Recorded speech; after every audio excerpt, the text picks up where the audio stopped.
Hey guys, good morning. Welcome to SJU. Spider-Man. All sorts of Spider-Man. Many There's Spider-Man. Spider-Man over there. There's Spider-Man over there. Kim, there's a Spider-Man right behind you. What? I'm part of that. There's a whole lot of weird Spider-Man-ness. We're gonna try to break it all down. I don't know, make sense of it, figure out what exactly the crud is going on with this here Spider-Man 3 movie. And then stick around. We're going to answer your questions from chat. I'm Joe. I'm joined by Kim Taylor Foster. Good evening. Good evening. Hello. Good morning, should I say. It's your morning. Thank you very much. Eric, and I'm not sure who's flanking you. We've got Tom Holland Spider-Man, and we got Charlie Cox Daredevil. We'll talk about that. I need to get my eyes checked. I thought that was Jubilee. I am a little sad because when I talked to Kim yesterday, she still had Jar Jar behind her, but now it's been swapped out with He's Boba still Fett. there, look. Oh, he's still there. Okay, he's just So, there. you know what? Yeah. Jar Jar is going to be in Spider-Man 3, I think. So it absolutely thematically works. And Lon Harris, hello. Hey, there's nobody behind me. It's just my bed. How does Taco feel about? We'll get into it. We'll figure out how Taco feels. So let me give you guys some setup, and then we'll just rant and rave about this for 30 minutes. Sound good? Sounds great. Let's Heck do it. yeah. Okay, so this is via To Her. This is via Every Trade. This is via I think all YouTube channels are currently making videos about this. This is via the monolith that's been appearing. That is also breaking Spider-Man news. It has broken. Alfred Molina, famously from Spider-Man 2, will be reprising his role as Dr. Octopus in the MCU's third Spider-Man movie. Afterwards, it's been reported and confirmed and rumored that the following will also be there: Andrew Garfield, Tobey Maguire from as Peter Parkers from their respective Spider-Man movies. Now they're saying Kirsten Dunst and Emma Stone will be appearing from their respective Spider-Man movies. And then that was chased by rumors that Charlie Cox would be returning as Daredevil in some kind of form, making him, aside from the Jarvis cameo in Avengers Endgame. Thank you, making him the only TV character to make the jump to the big screen. And people are already shouting about Willem Dafoe a little bit. Everyone. And of course the Jamie Foxx rumors. What's happening? Eric. It's all happening. Look, we'll talk about where this could go horribly wrong, but my first instinct as a lifetime Spider-Man and comic book fan is, hooray! Everything all together. What could possibly go wrong?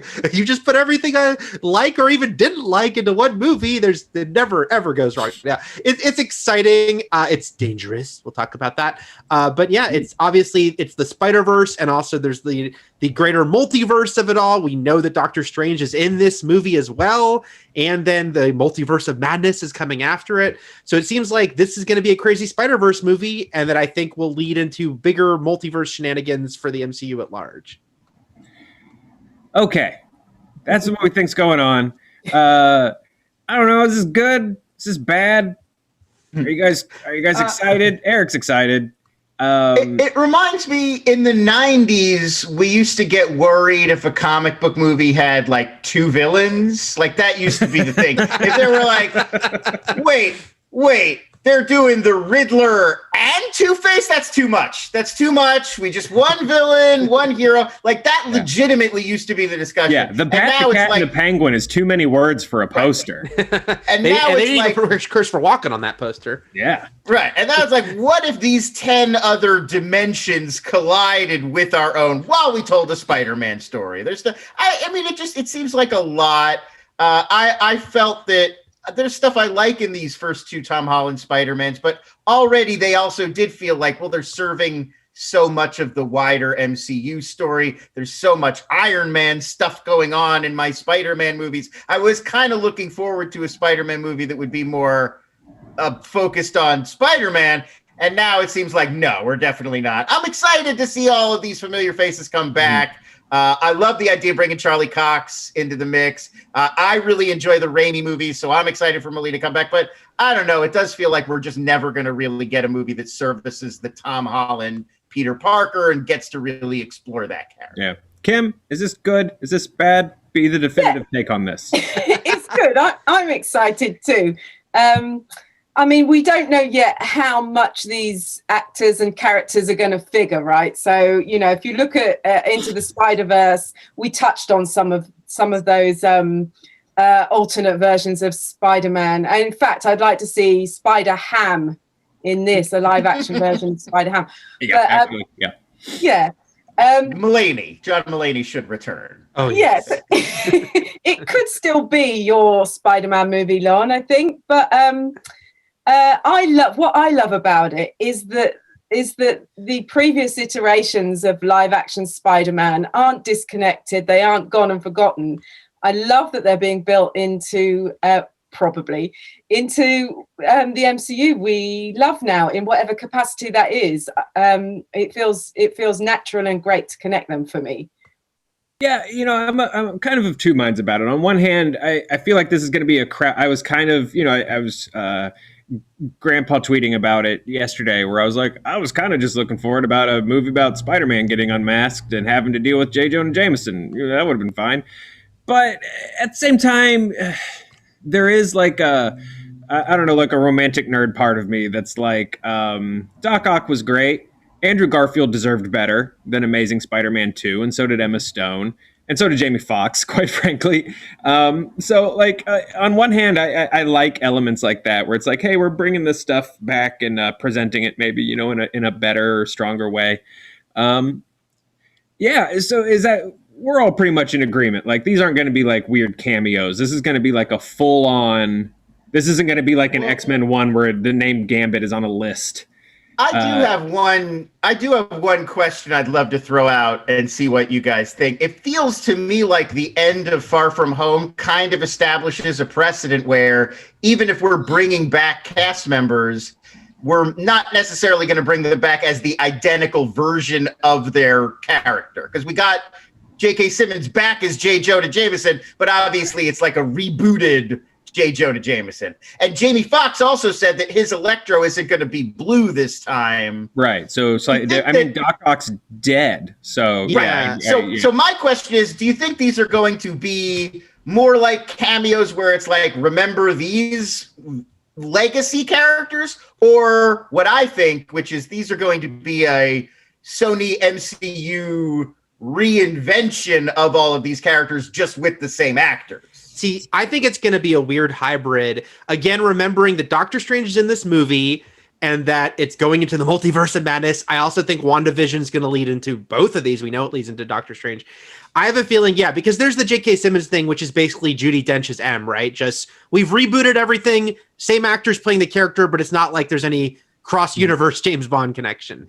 I think, though, especially when they brought back Jamie Foxx, and again, because it was from such a disliked movie, it's gonna be a weird, wonky thing. Like, he could play Max Dillon from the MCU, but it's gonna start to be some Wanda-caused multiverse thing of a glimpse at this other Electro. Like, you know, I think it's gonna be this strange, maybe spiraling thing through the movie. And some of these might be cameos. Like, Toby might be a cameo.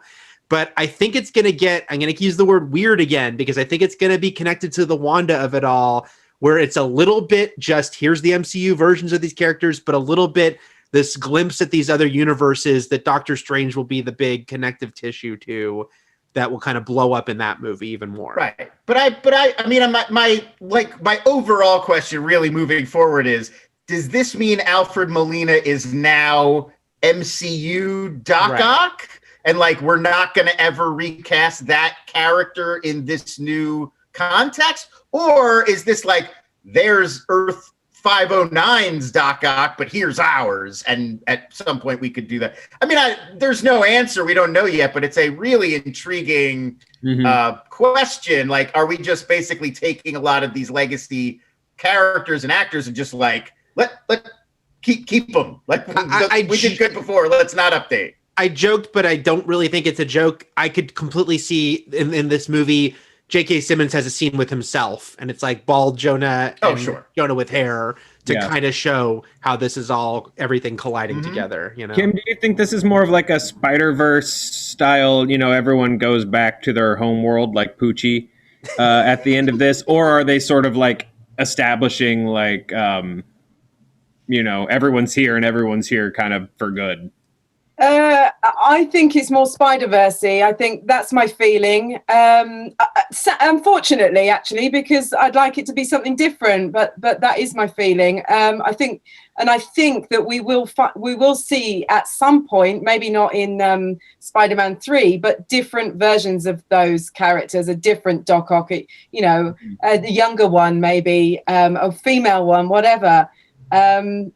I think they're going to be maybe a little bit more than cameos. I think maybe the Spider-Men, Toby and Andrew, might have bigger roles to play, maybe in dealing with the cliffhanger ending of Far From Home, maybe helping Peter Parker to deal with that. Well, speaking of that, before I remembered that Doctor Strange was also supposed to be in this one, when I saw the Daredevil rumor, I think the most fan-angering possible scenario popped into my head, which was that all of these roles and cameos were going to be used as part of Charlie Cox's defense that Tom Holland's Peter Parker couldn't possibly be Spider-Man, and like framing these other men as possible Peter Parkers like on trial, and like doing just like goofy drunk history style montages. Wow, the whole movie's just courtroom drama. There's very little action. Matt Murdock has defended Peter Parker in the comics, hasn't he? Yeah. That would not be outside of the realm of like comics accurate. I do think that would be a way to work him in, but that's kind of what I'm saying. Like, that's a big announcement. Like, if Charlie Cox is now Matt Murdock / Daredevil in the MCU, like that's that's big news just all on its own, aside from the Spider-Man-ness of it. In the olden days, I'm not sure that's what they're saying. I agree with you though. In the olden days, before we just started putting all the Spider-Mans and all the Batmans and things, Charlie Cox being in Spider-Man would have been its own week of videos, man. Like we would be doing this right now, but just about that, yeah. But we got to jam it in there before we find out that Jessica Jones is also in this, which is one rumor I did see this morning. I will say, with all these characters crammed in, it's like, first of all, it's like we've seen the bad version of this, but we've also seen the good version. Like, I personally think Civil War is pretty great. And that was like serving so many masters and introducing Black Panther and Spider-Man, a sequel to Winter Soldier and an Avengers movie. And I do think, like, for instance, with Charlie Cox, like, I would be completely happy if Matt Murdock is his lawyer and he never becomes Daredevil in this movie, because like Lon said, that's a very classic comic book thing. Like, just to be like, hey, this is a connected universe. Yeah. And every single time someone shows up, this is something I wanted the TV shows to do more, honestly. I was like, man, wouldn't it have been nice if like Phil Coulson needed a lawyer and it was Foggy? And they were never able to do that. Yes. So I think that would be great if they can do that on a smarter level. I do want to commend them. And I know we've talked about this before, which is like training the large global movie audience to understand like the multiverse, which is a super like comic booky thing, and how they kind of seeded it and they did Into the Spider-Verse. But also remember, Far From Home, Mysterio's lie was he was from another reality. Yeah. So it was almost like they were laying the groundwork to have a character introduce the concept, but he's not telling the truth. But now it's like we've talked about it, and this movie can be like, but it is real. That guy was just lying about him. Or if it is, look, if at the end of this one you just find out that was also all Mysterio shenanigans, and right. That would be incredible. Wow, very imaginative. Mysterio playing 4D chess. Is that what's going on? Yep. 100%. The focus on Spider-Man now, and we've got 3 movies coming up before that comes out. That's and right. It feels like I just want to get to the Spider-Man movie now. I agree with you. I also, a couple remaining questions. One, we've not heard about Michael Keaton popping up in this. He's supposed to be in Morbius. I have to feel like if we're bringing back every beloved Spider-Man character, we should probably have Keaton's Vulture in there. That would be my thought. And while I'm adding that in, you've heard me talk about it on the show before. I'm bringing it up again. I'm going to need Paul Giamatti's Rhino to reappear. As long as we're going back, we're cherry picking our favorite, a brutally underused piece of casting there. I'd love to see more. I want Bruce Campbell's Rude Usher, like lost in this new world, just walking around confused and not understanding like where his family is. Yes. In for all this. You mentioned who did you just mention? Who did you just mention, Lon? Michael Keaton. Michael Keaton's Vulture, Paul Vulture. Giamatti's Rhino. I blanked, yeah, Vulture. So they're bringing in the Sinister Six, presumably. Mhm. So does that mean they're also going to be introducing Craven? Yeah, I feel like, and there was rumors of a Craven movie. Yeah. Right. So We've the already whole been big- hearing about potential Craven casting, and I think that all of that probably is going to be feeding through this. Start working in, yeah. Are we gonna get Miles Morales? I know the chat has been also asking about that. Do we think Miles is gonna come in? You know, I'm of yeah. My thinking on this is there's your post-credit scene, like just like they did the Oscar Isaac bit at the very end. They saved him for the very end of Spider-Verse, is like your tease of this could keep growing. I think that's what you do at the very end of this one, is like we also get a glimpse of a live action Miles Morales, even if we don't see like his face, so we don't have to cast it, and they can leave that decision for 2023. You hear I think yell that's like, Miles, it's time for school or something. or the black suit Spidey doing the dive off of a building in that familiar style. That would be all you'd need to see visually to be like, oh my god, I know where we're going next. Or just I mean, the orchestra music over the end credits just turns into that one song from Spider-Verse. What's up, Danger? Yeah, exactly. I mean, there's no doubt that a live action Miles is coming, and they even teased it in Homecoming with Donald Glover playing Aaron Davis, playing his uncle. Yes. But I also want to mention, it's funny that DC and Warner Brothers must be pissed because The Flash has taken so long to happen that this movie's going to beat them to the punch with the multiverse and bringing back actors from other versions. All right. Gotta run But, fast. it's like the funniest thing is Keaton could be in both of these movies. We know he's in The Flash, so it'd be very funny if Michael Keaton is in both the big multiverse. Here's the characters you loved from other films. But it makes sense. I mean, when you think about it, all of this is happening because I don't think I've talked about this before too. Like we're at this 20-year point where like this genre has now gone a whole generation, and Keaton was there at the very beginning. Like, of course, he'd be one of the guys that you'd be like, he's got to come back. He's like part of the DNA of this genre. Yeah. I'm still kind of, I mean, obviously it's going to be good. Like at this point, the MCU hasn't screwed up yet, really, except for like Iron Man 2 a little. And I still like Iron Man 2. But I'm hoping that with stuff like Miles, for instance, the idea of a multiverse as a quick, like, get it all in there Band-Aid, I don't love.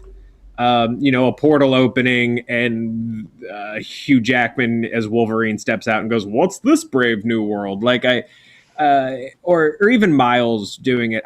I think you could honestly start the next, like, give Tom Holland a little time to swing and do what the comics did. Eventually Miles shows up. I think it's weird right now, though, if you have senior in high school Tom Holland and like now this fresh new freshman in high school like Miles. I don't know. It feels that feels odd to me. But of course, there's also the chance that they just keep doing live action Spider-Verse-y things with a Miles, or he is just in his own universe, or you know. I mean, whatever. to me, that's how that makes sense. Is you branch Miles off, and he's got his own Spider-Man adventures. I do think there's a shame though in crowding into the Spider-Verse's lane. I think that movie's a work of art. I think it transcended commercialism. It transcended the MCU like assembly line, and I would love to just keep getting the adventures of Miles Morales and all of these people in that style and in that tone and in that type of movie. And I don't need a live action like paralleling it or crowding it or I don't know. I've been in my house since March and I'm cranky.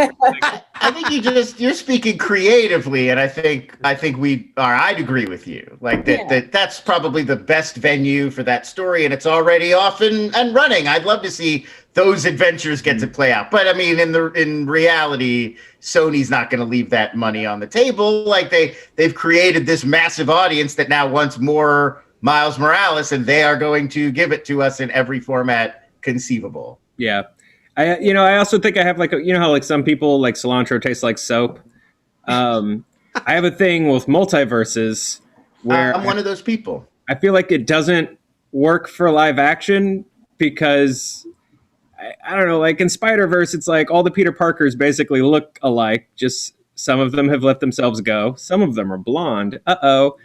But obviously you can't make Tom Holland look like Tobey Maguire and also Andrew Garfield because they're different actors, and that's just the reality we live in, man.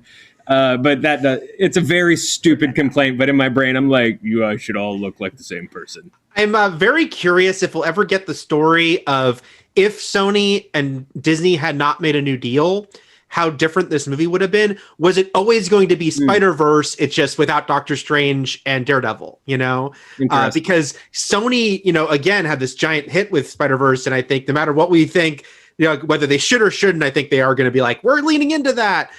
So I am curious what this movie would have been or would have just been a pure, he's on the run and he's wanted for murder, which would have been a pretty clean way to cut away from the MCU. I felt when it looked like that deal was off, Yeah. I don't know if we'll ever get the answer. I felt like that this Tom Holland Spider-Man, and I think they've talked about it before, that was supposed to usher in this new age of young superheroes, the young Avengers and so on. And it does seem a little bit odd to be harking back to the past and the old guys. Yeah, I think that's what Lana's saying though, about it's like they almost can't resist because it's like the nostalgia, like the Raimi nostalgia is so huge at this point, right? That I think they want to lean into that. Yeah, I think so. I mean, I don't know. To me, this also seems like, to sort of speak to your question, Eric, like this is a little bit of a tale that's growing in the telling. Like, I'd be surprised if they started out with as ambitious a plan to bring back everybody. I think it maybe was like, let's bring one or two back. And then as they started making the announcements and Flash and all these other announcements, and it's getting so much hype, people are getting so excited by it. That is then a like open the floodgates moment. Like, this is a thing people like. This is what's going to get them super pumped in 2022 to come back to theaters and see these movies again. Find me everybody that you can. Let's tweak the script and write in as many the Ditkoviches and like let's make it as big a universe as we can. Part of me wonders if Ursula and Ryan, come on. If anybody's chatting in chat, I hope people are chatting in chat. Drop some stuff in and chat's going. I want to see what folks is chatting.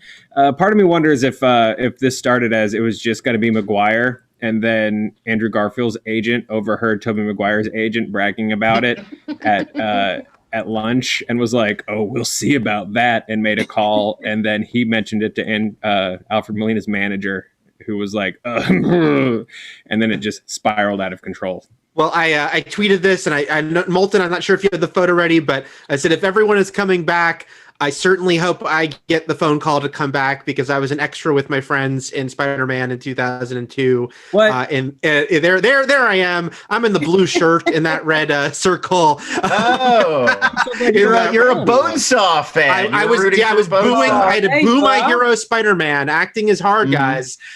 When you're told to boo your hero. But I think that's cool. It's time for me and my friends to come back, and we're still going to boo Spider-Man, even though we love him. That's awesome. By now, those guys would love Spider-Man. They just didn't know yet. That's right. They were there to see Bonesaw McGraw. And Bruce Campbell was telling us to boo. We're going to boo, Right, yeah. We've got some stuff coming in from chat. Boston Moose 513, a name that I love, which also sounds like a weird Mega Man X villain. Boston Moose. Says, I also think there's an argument to be made to allow Maguire and Garfield to end on better movies. I agree with that. I think that's the positive take I've got on this, is giving those guys a nice curtain call. With Garfield especially. I mean, as you were saying before, I think we all agree that he was like much better than the material he was given. Yeah. And I think it would be cool to see him get to do real good Emma Stone as well. I think they were both better than. I've always felt bad for that guy because even though these things are absolutely manufactured moments at cons, like when the little kid did the Green Lantern oath for Ryan Reynolds, that happened organically, but like Andrew Garfield going up to the stage to ask questions and he's wearing it's the reveal and he's like crying because of Spider-Man so much. I know it was manufactured, but it still worked. And so like when I think of Andrew Garfield's Spider-Man, I think of that sweet moment, and then I think about how dirty he got done with Amazing Spider-Man 2. It makes me feel bad. So yeah, I agree with Boston Moose and his friends Boomer Quanger and Storm Eagle. Boston Moose, double question. I'm giving it to you, Moose. He says, I mean, DC TV did this with The Flash too, right? This is in regards to me. JWS doesn't look like Grant Gustin. And yes, you're right. It is human beings don't look like each other unless they're twins. So it's a very ridiculous problem that I have, and I'll make it. I don't expect anyone to agree with me. Let's see here. Sammy, I am set. What? He's got a lot of thoughts on this. I mean, Joe, you're sort of stumbling into like kind of an existential problem with the entire notion of a multiverse, which is that if you believe in free will, any one different decision in that multiverse means there isn't another Joe Starr. Like your parents met totally different people, and their parents did, and their parents did, all the way back, and so it's a completely different world. There wouldn't be like the like Sliders idea that there's an exact duplicate of our world with like one tiny change, like, well, there was no Elvis here. They never invented popsicles. Like, that's dumb. That's not. No, I know. But that's what I do love about multiverses in comics, where like the Spider-Verse in the comic books was like, I'm Spider-Man, but somehow I'm British and punk. So I look like you, but I have a jacket with spikes. Right. That's not. So, I mean, like once you're accepting multiverse where there's another guy named Peter Parker in roughly approximate situations, you're already like taking a leap. You might as well go on. This will not prevent me from seeing it. Will we be getting the first ever live action Spider-Man, do you think? Nicholas Hammond? Oh gosh, right? I would hope so. That he was in Once Upon a Time in Hollywood last year, and I was very excited by that. So get Hammond in there. I think that would be such a deep cut, but it'd be a great one, and I hope that they at least and there's Joe also Spider-Man we've discussed many times, Japanese Spider-Man. I didn't realize this because I haven't watched Marvel 616 yet on Disney Plus, but apparently they do an episode on Spider-Man, which I haven't watched yet, but like apparently that actor who's still working and around, like apparently his story is so cool and inspiring, and there was a big I don't know, there's just been a big rally around that episode, so put him in, man. Give me Leopardon. Give me. I mean, imagine creating Leopardon with contemporary tech. It would be amazing. That would be actually really incredible. So cool. And if he's not going to do it, I like the idea of paying a serious actor like Ken Watanabe like millions of dollars to do something like that, just to continue. The grand tradition of asking classically trained actors to do ridiculous comic book things, like Alfred Molina, who my favorite behind the story scene from that film was when him and Rosemary, what was the woman's name that played Aunt May? Rosemary. Oh, no, I'm forgetting her last name. Well, they were like hanging upside down in front of a green screen, and he was just like, "Remember when we did King Lear?" Rosemary Harris. How did I forget that last name? He also had a dog named Taco. Multiverse. Let's see here. May Kabir asks, "Ooh, here we go. Let's get into this." He says, "Okay, but why are people obsessed with the Raimi Spider-Man movies? I mean, because they're good. Like the first two are good. They were made when a lot of people were kids. They're good, but it was also that era. Like they were a whole generation's first experience with these kinds of movies. It was Batman, the Burton Batmans, and then it was Spider-Man and X-Men. And like for a whole generation, that was a glimpse at what this genre could one day be. And like they're a little hokey and a retro by modern standards because it wasn't as accepted to take these kinds of stories and characters and make movies out of them.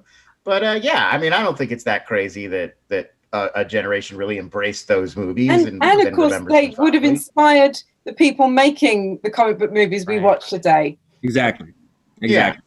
Yeah. I mean, Spider-Man 2, especially like the subway, the train sequence, and like these are really like those sequences really informed the entire history of the genre and how it would develop. There is an anti-MCU-ness to it, though, right? Like there is, I think part of the sentiment of liking the Raimi Spider-Man films is the MCU is always this, and it all looks the same. It's all quips. And so I do think with a lot of other non-MCU movies, I do think there is a little bit of fatigue for some people on that. And also, like I've said before, like I was 7 when the first Spider-Man came out, so of course I loved it. So like those people are now almost 30. Like people who were kids when those movies came out are now a part of the 18 to 34 demographic. That's so crucial. Yeah, I think it's a mix because some people like to turn into that versus thing, right? Like, well, you can't like both. So it's like they love the thing that they grew up with. But then I think there's people like me who, I have a big appreciation for both because, it's like you can't have the MCU without the Raimi Spider-Man movies. Things, of course, evolved and changed, but those movies, we owe them a big debt. It was incredible to get Spider-Man on screen, looking so accurate in these great moments. And even if some of it is more heightened and hokey than we do it now, it's easy to still have a lot of affection for it. So I think it gets fueled by that and the people who just like to be like, it was better when I was a kid, and they all work together. Do you guys, I want to go round robin with you guys and then we'll move on. Are there like dream moments you have for this movie? Are there things that you definitely want to see? Are there things you want to see nodded towards, references, other characters, anything? Is there anything on y'all's wish list for this movie at this point?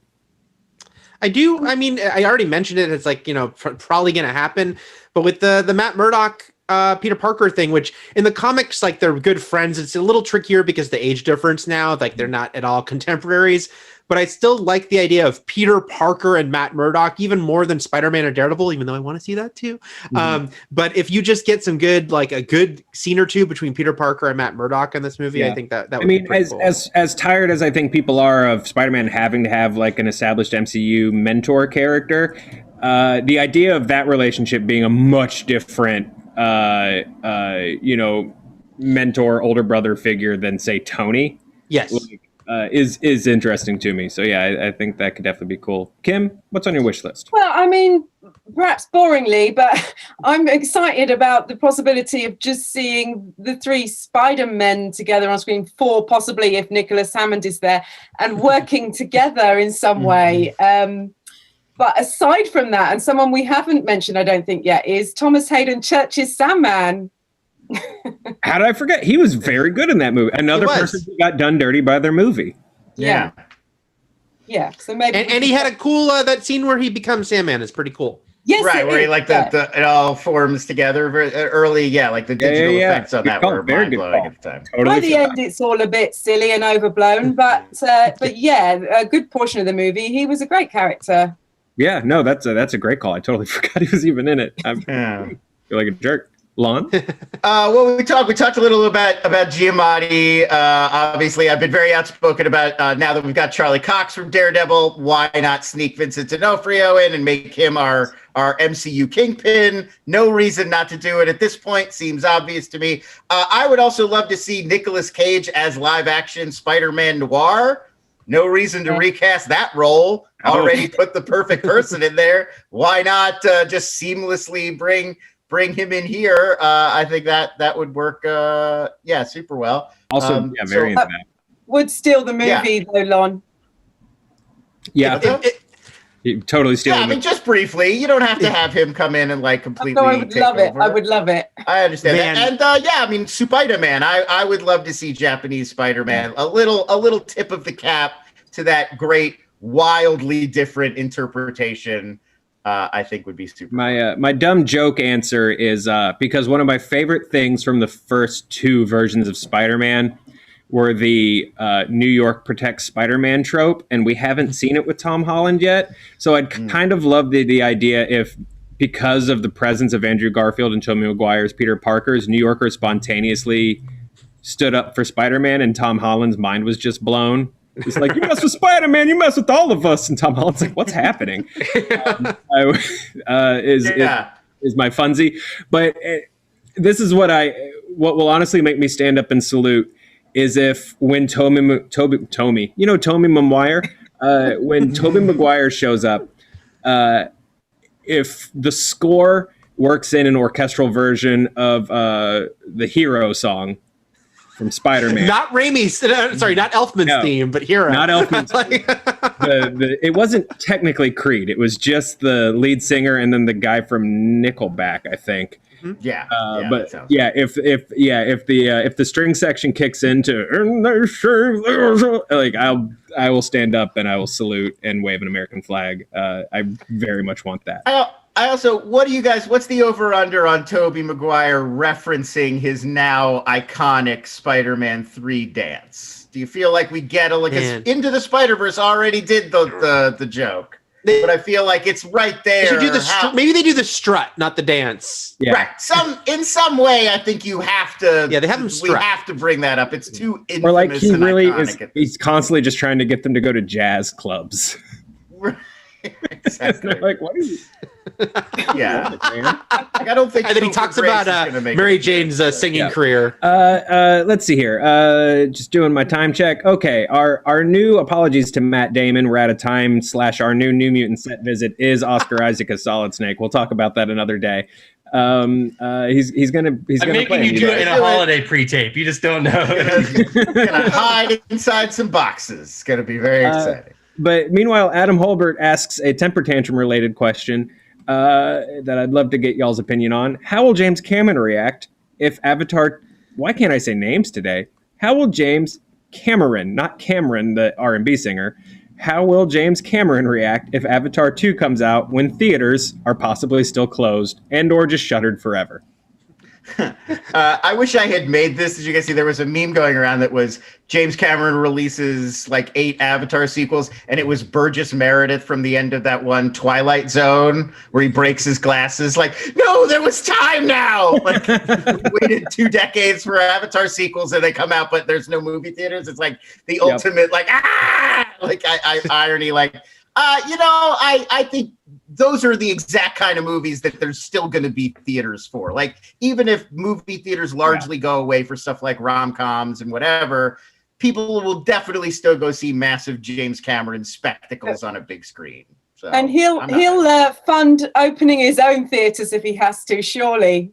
Yeah, no, I think you're right, and they will be underwater. Yes, completely. Yeah, there's and no way. Scuba tank, but he'll be there. Well, and they delayed Avatar early in the pandemic. It was delayed, 1 more year to Christmas 2022. If the pandemic's still an issue by Christmas 2022, we have way bigger issues. So yeah, I mean, of course, yeah. How many theaters? That's a question. But I think that he'll make it work, and it is clearly movies that are made for the theater. And I retweeted someone that was like a thing going around with like only one man can save cinema with a picture of Cameron. But in a way they're right. And every time he delivers $1 billion hit. So yeah, Jimmy will pull it out. Yeah. I tend to agree with Kim. He'll buy AMC and just open it before this happens. But especially in light of, all the HBO Max issues going on and what's going on with Warner Brothers, is there any way, shape, or form that Disney ever goes to James Cameron and says Avatar 3, 4, and 5 straight to Disney Plus, and he goes, okay?